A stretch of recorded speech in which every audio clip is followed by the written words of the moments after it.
পাবনার ভাঙ্গুড়ায় নৈশপ্রহরীকে বেঁধে রেখে 5 জুয়েলারি দোকানে দুর্ধর্ষ ডাকাতি হয়েছে। সংঘবদ্ধ ডাকাত দল সোনা ও নগদ টাকা লুট করে নিয়ে গেছে। এতে কোটি টাকার ক্ষতি হয়েছে বলে দাবি ভুক্তভোগী ব্যবসায়ীদের।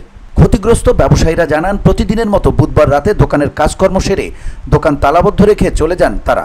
রাত আনুমানিক 2টার দিকে গুমানি নদী দিয়ে একটি স্পিড বোটে করে 12 থেকে 15 জনের একটি ডাকাত দল প্রথমে অষ্টম নিশা বাজারে নামেন।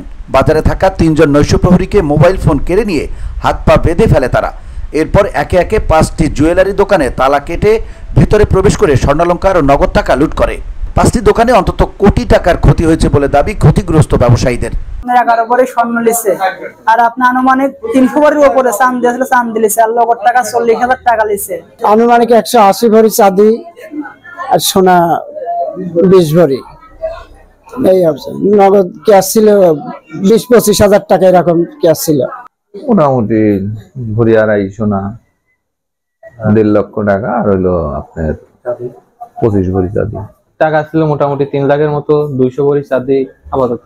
খবর পেয়ে পাবনা ডিবি পুলিশ, ভাঙ্গুড়া থানা পুলিশ এবং চাটমোহর সার্কেলের সহকারী পুলিশ সুপার ঘটনাস্থল পরিদর্শন করেন। তদন্ত শেষে ডাকাত দলকে গ্রেপ্তারের আশ্বাস দিয়েছেন তারা। VOD Bangla news desk.